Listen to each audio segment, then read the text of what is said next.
Calling from a 706 area code. Who's this? Where are you calling from? This is Will. How you doing? I'm currently in Virginia. Will, a bit of a nomad. In Virginia. What's on your mind? Well, God, I just ran across y'all one day on, Twitch, and I kind of like y'all. I don't know why.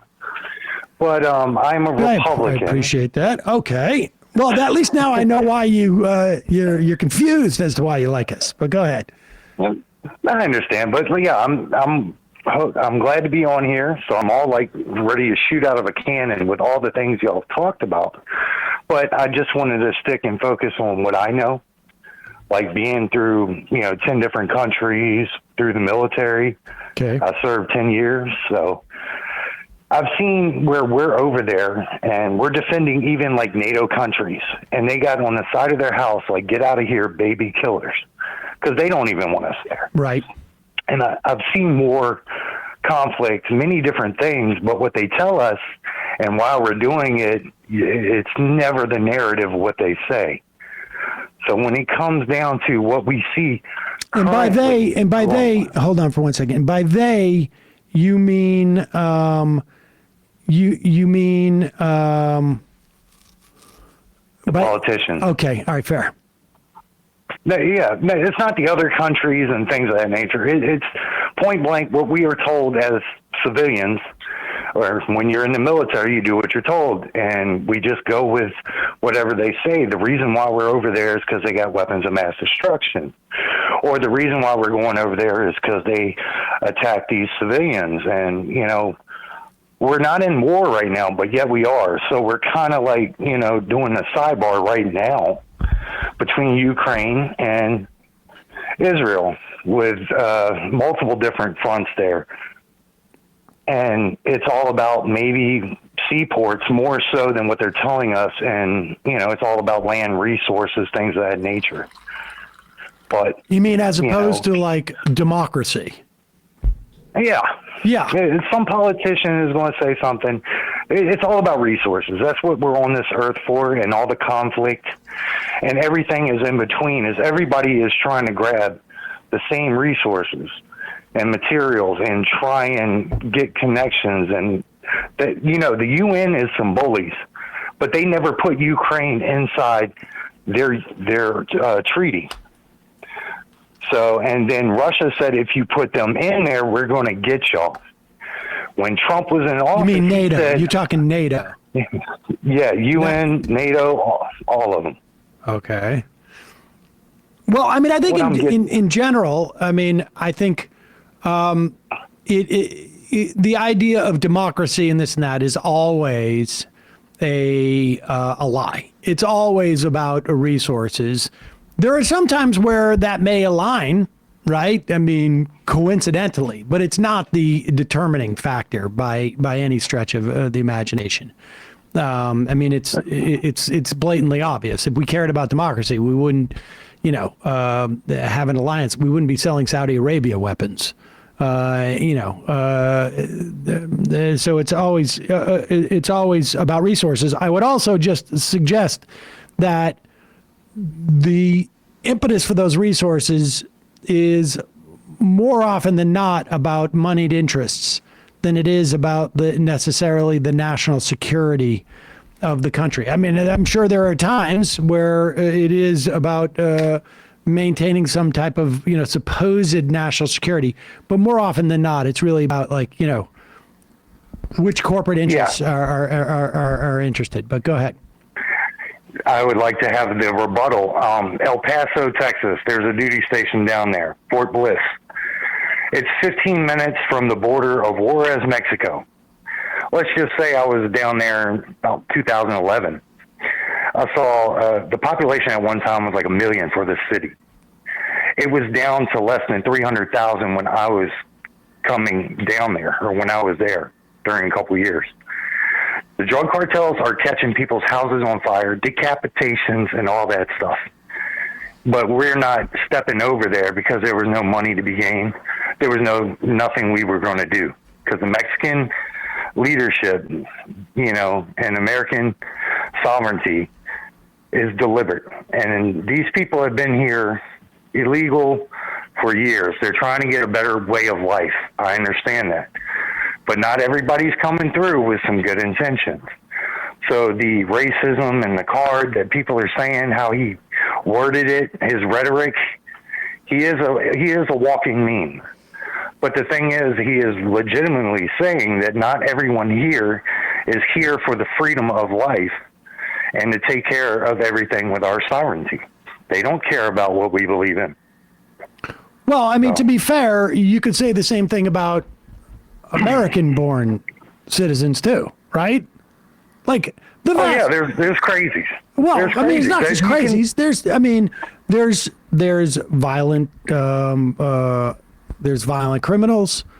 There's non-violent criminals who do violence by the nature of their criminal acts, right? Like, people getting their homes foreclosed upon because of criminal fraud by, lenders or banks or this and that. Their act in and of itself may not be violent, but the idea of people being homeless and suffering for decades, that is a violence in and of its sort. I mean, I guess the point being that there's no evidence that immigrants bring with them more crime. I have no doubt that amongst the immigrant population, there are criminals because there's criminals amongst every population. Right. I understand that, but to do it the proper way, the legal way, you get a job to get here. The same things happen in the Middle East. They're moving up north in Ukraine. How do you How do you when you think of immigration as the legal way? What is your understanding of the immigration process in this country? Do you think it's visas or green cards? Visas or green cards, which they're supposed to come here with a job, whether it's temporary under a. But do you realize how few of those are available?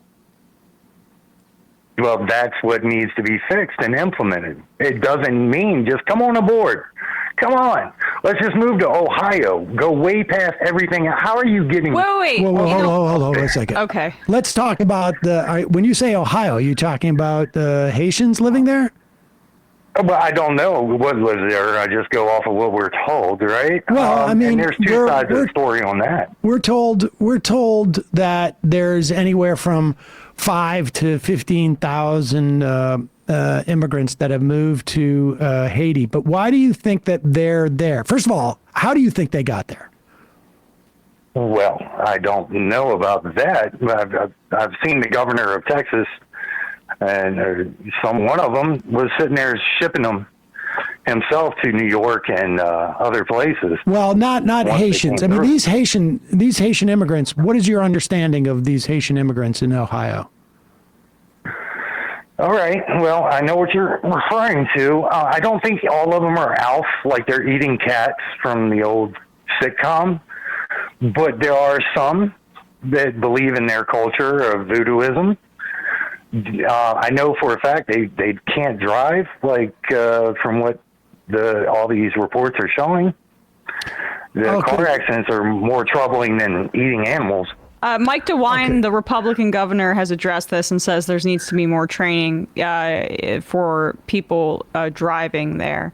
So you're saying there's validity. I just want to just back up. First off, do you understand these people to be here legally, or as you would say, illegally? From what I understand, they're illegal. If they do not have passports, visa, they had to take a standard test to be here. The American history, right? They are here under a program, a statutory program called temporary protected status. They are legal. They are legal immigrants. They are here under the temporary protected status statute, which has been in existence for 30 some odd years. It was determined that in Haiti, as you may know this, there has been natural and political turmoil excessive amounts of it that are there. Now, Yeah.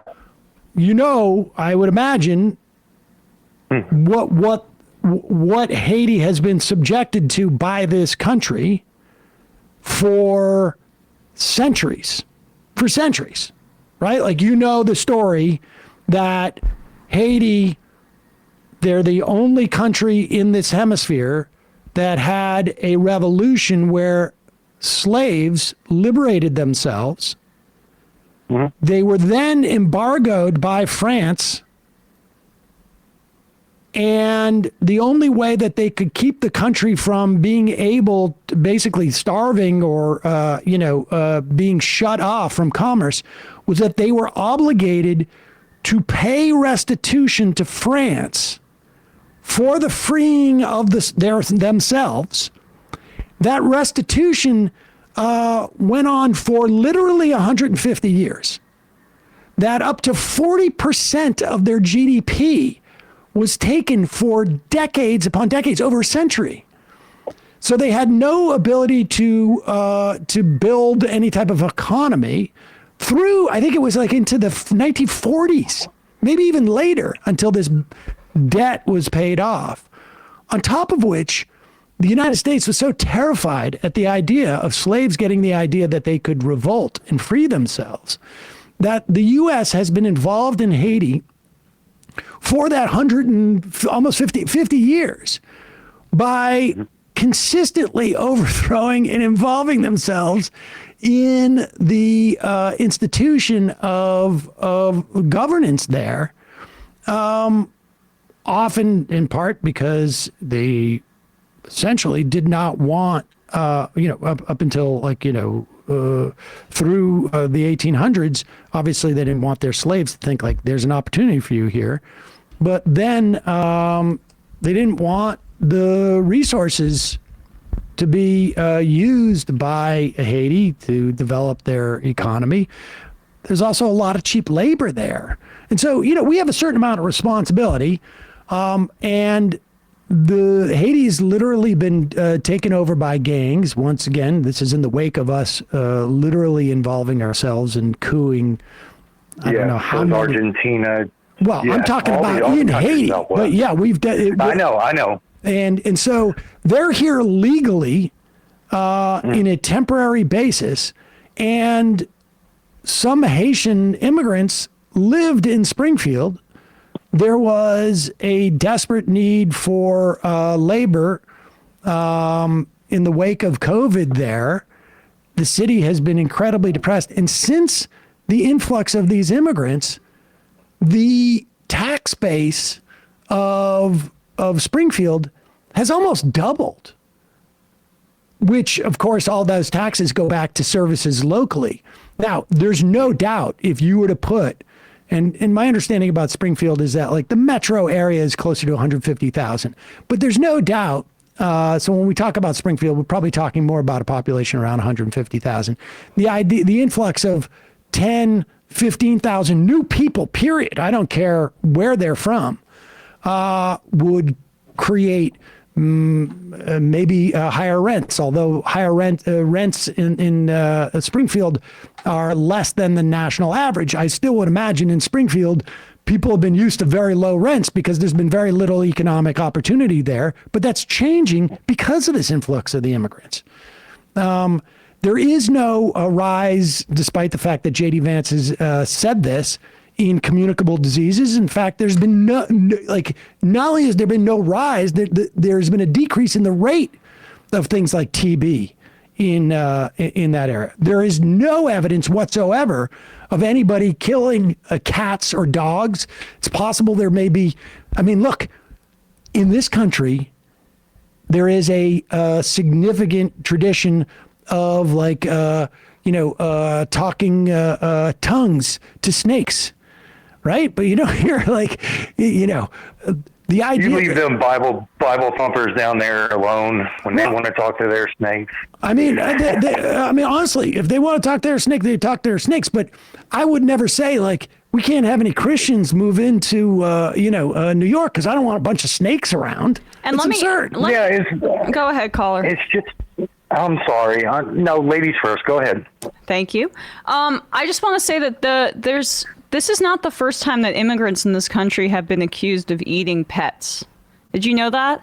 That even, going back to the 1880s, Grover Cleveland ran featuring publishing trading cards of Chinese men eating rats, but that's not pets. At the World's Fair in St. Louis, there were depictions of indigenous people eating pets, and particularly also Filipino immigrants eating pets. Filipinos, Cambodians, people who of Asian descent who were immigrating to this country were portrayed as dog eaters. Even as recently in 2016, Senate Republican candidates and Republican candidates throughout the country have referred to immigrants as eating dogs and cats. So my point is that I think that and the stereotype about voodoo and things like that, it's in that same vein. These are tropes that don't really have much behind them, and I'm being kind of charitable in the way that I'm saying that. Well, yeah, the few of many. It's like the kid that was born 1960 in May in Minnesota. No one looked at that baby and was like, yeah, he's going to be a serial killer. And that was like Jeffrey Dahmer. It happens. There's a select few that are different. And whether they're in part of the MS-13s and all the drug issues that are coming. That we just had the biggest drop. We had the biggest drop in overdose deaths in our history. Just recently, NPR reported, I think it was a 10% drop. It's just been reported. And 90% of fentanyl come through legal ports of entry. Yeah, I don't know. I never wanted to try it. I don't even take. No, I know. But even if you Yeah. had tried fentanyl, you wouldn't know where the vast majority of it comes through. I guess the point is that from our perspective, it's like you as a Republican voter have been sold all of these lies that are meant to make you afraid of immigrants. And you're sold these in service of obscuring a lot of other dynamics that are going on, which is not to say that there are no problems in Springfield. Yes, maybe there needs to be enhanced training to drive because people don't necessarily have the same, they don't grow up in a car culture. I can tell you right now, my kid, having grown up in New York City, does not learn to drive like I did growing up in Worcester, Massachusetts. I mean, it was a different culture. But Sam, I just want to say, as a Republican and all the things that are said left to right, one, I'm not racist. I joined the military and I fought with brothers of every race, every ethnic background, everything. So I'm not racist. And the second thing is that I don't care how they got here. There's a reason for it, but it better not be on our taxpayer money. That's all I care about. I want to take care of my family. Well, you understand that ultimately, the reason why I raised like the doubling of the tax base in Springfield, okay, is for instances of like people on temporary protected status, for a small investment in these people being able to assimilate into our society to a certain extent. For a small investment, we get big returns. I mean, undocumented immigrants, if you really want to talk about taxpayer dollars, undocumented immigrants are probably the best deal for American taxpayers. They contribute without getting these services. Frankly, if we wanted to save the American taxpayer, we wouldn't be paying ICE and immigration money to go track down these people, who are not causing any problems except for basically paying into the system and not getting the same returns that documented people do. I mean, if we really were talking about the American taxpayer, what we would do is make all of these people taxpayers.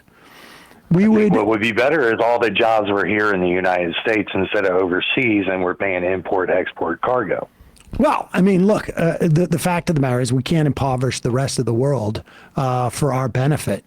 But there are a lot of things that we can do to strengthen the U.S. economy. And if the issue is that, like, we want Americans to get more money, the money exists. The problem that we have as a society right now is that it's concentrated in a smaller group of hands than it ever has been in the past relative to our population. And the way that you get Americans the money is by raising taxes on people who have been hoarding that money. We can see it in things like Social Security.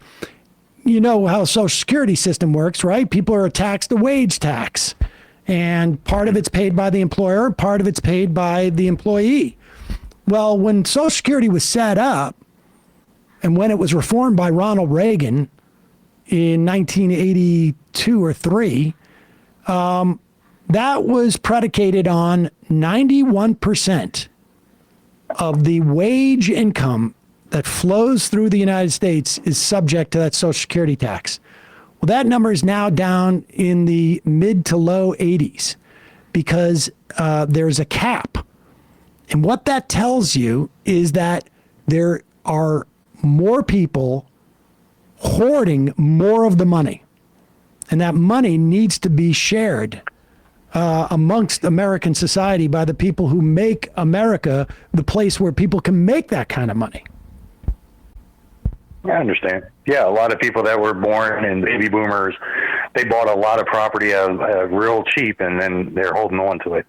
I'm not just talking about those. I'm talking about people who are. I'm talking about people who are making their money through capital gains. I'm talking about CEOs who are making multiple times what their employees used to make. Even the Stellantis thing. You know, the guy gets a $36 million, bonus based upon the stock values, and he's incentivized to cut workers and destroy communities. I mean, that's the problem. So, well, small businesses closed because of the COVID. So a lot of triple Ps were written false, and people were getting kickbacks back then. Well, I understand, but the number of small businesses that are being created has gone up since that. But I've got news for you. Who was president during those PPP loans, which a lot of those small businesses didn't have to pay, or businesses really had to pay that money back, right? I've seen firsthand people falsifying documents to get that. Well, nobody likes fraud. Nobody likes fraud under any circumstance. I'm sure you've seen people defraud insurance companies too. All right. Well, listen. Appreciate the phone call. I appreciate it, guys. Thank you. All right, bye-bye. Thank you.